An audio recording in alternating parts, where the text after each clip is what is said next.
Subscribe or bear the hatred of the Uchiha.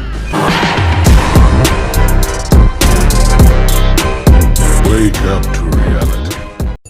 Japan, 1867. The Tokugawa dynasty stands upon failing legs. An invincible samurai, Kenshin Himura, walks the path of death and destruction, ushering in a new regime. Hated and feared by many, he is known as Hidokiri Batosai, the Manslayer. In retribution for his deeds, he has taken an oath to protect the innocent and never kill again. What is good, YouTube? It's your boy Sho, back with another video, and today talking about Rurouni Kenshin. Now, this anime is kind of a special. I feel like this to me is probably like the first anime I've seen that dealt around like samurai and samurai culture and that era of Japan. It was this, and it was another anime called Samurai 7, I believe. If I'm not mistaken. I might have to go back and watch that. But that anime was really good too. But I think this is one of the anime that was important for me on my journey to actually start to love anime. Everybody knows the Narutos. Everybody knows the Dragon Ball Z. But this is a really good anime from back in the day too. Rurouni Kenshin is a timeless masterpiece that bridges the gap between adventure, martial arts, a little bit of romance. It's an anime set in the Meiji era. It follows our main character Kenshin. He is a former assassin. Now his assassin name, I think due to research, was Hito Kiri, but I always knew him as Batosai the Manslayer. I'm assuming that's like the translation, or at least as close as they can get. I watched the anime and dub back in the day. With that being said, that's pretty much how a lot of those Toonami anime, like there was no sub in Toonami back in the day. It was just straight dub. Like I said, we're focusing on the Toonami version. They did actually come out with a remake that looks nicer. I haven't gotten a chance to watch it yet, but we'll kind of cover a little bit more of that later. So Kenshin is Batosai the Manslayer. He's basically a former assassin. He kind of seeks redemption. This is a very important topic in this anime. This is like the main plot point of the anime, specifically. Here you have a insanely strong assassin that has been able to kill a lot of people, one of the strongest swordsmen alive, but he doesn't want to do it anymore. He doesn't want to kill anymore. You see this in a lot of media, like where they have like a character just soaked in blood and they're just done. They don't want to do it anymore. Think about like Joe Goldberg from You.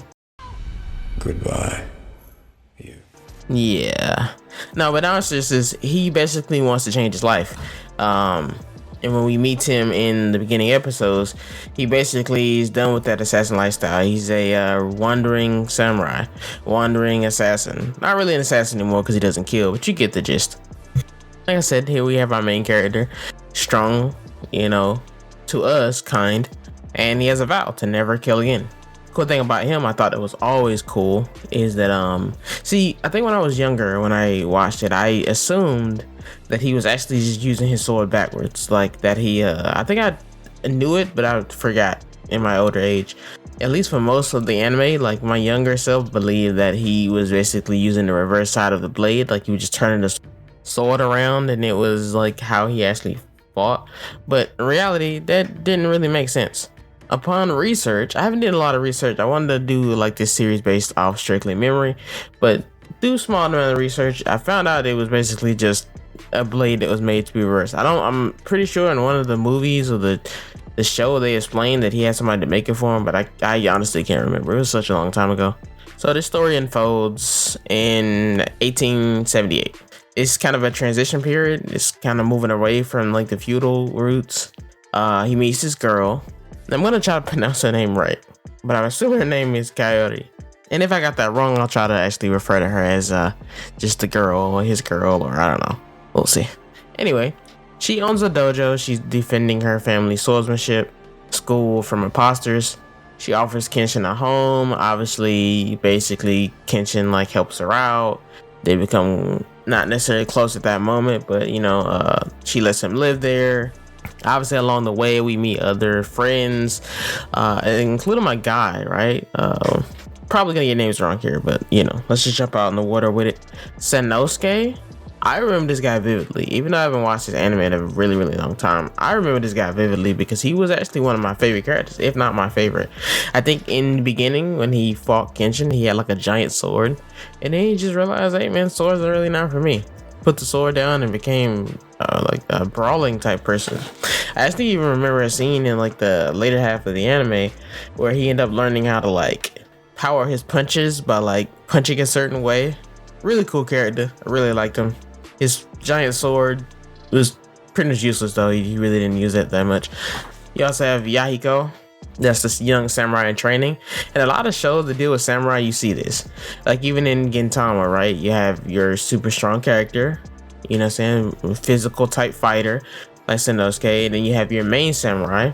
And I think the super strong fighter for Gintama would be Kagura.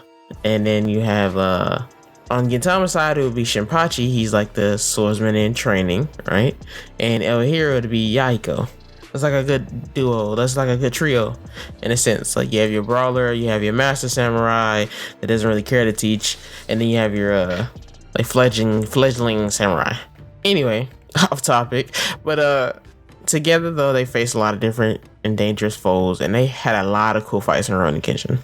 The one thing though, so we'll talk more about the remake. I am going to watch the remake. I'll probably watch it after this, to be honest, because, you know, making this video got me in the mood to watch some more of the show. But it's just something about that 90s animation. Like, I don't know. It's weirdly, like, even though the animation might be more drawn out, it doesn't look as polished. That might be a good thing. I feel like a lot of the older animation just has such a deep aesthetic into which it's really hard to get over. I feel like a lot of the shows that I watch today, and this is a small tangent, but a lot of shows I watch today are just too colorful. They're too polished. Like, yeah, I do like shows like Demon Slayer where the animation is just like chef's kiss, nothing we've ever seen. But there's a lot of anime that I prefer in their 90s counterpart. They just look different. They look better. Like they look, maybe it's more like the nostalgia thing growing up in that era. A lot of times in these shows though, you know, some series like this aren't as good if they don't have a great villain. I felt like we had a great villain in the show. Now I remember Shiseo. He's basically like a samurai mummy. I remember his character. I remember him fighting Kenshin. Even to this day, you know, I remember some of the characters and fighting styles that they used. It really got me into swords. Like I was really a fan of like using swords. I even wanted to own a reverse blade katana because of something like this. Like Shishio just wanted to just destroy, you know, like he was such a cool character. And it's just good that they had such a legacy villain, you know.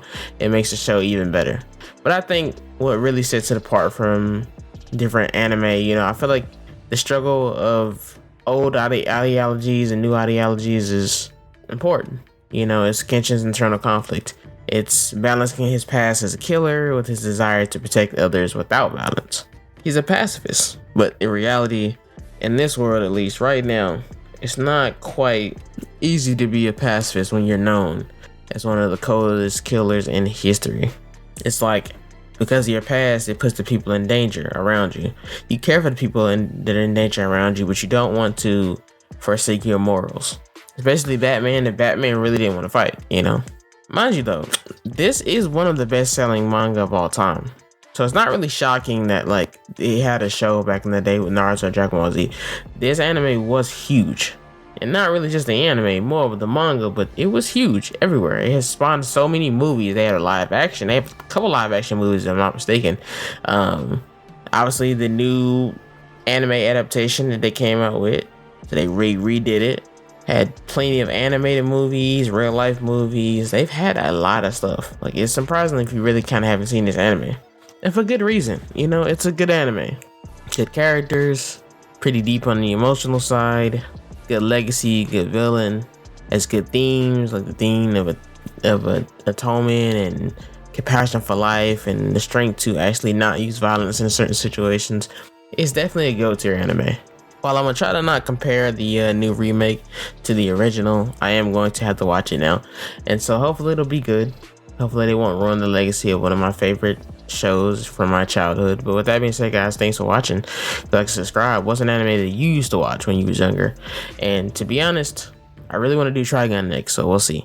Like I said before, thanks for watching. Please subscribe, and I'll see you guys next video.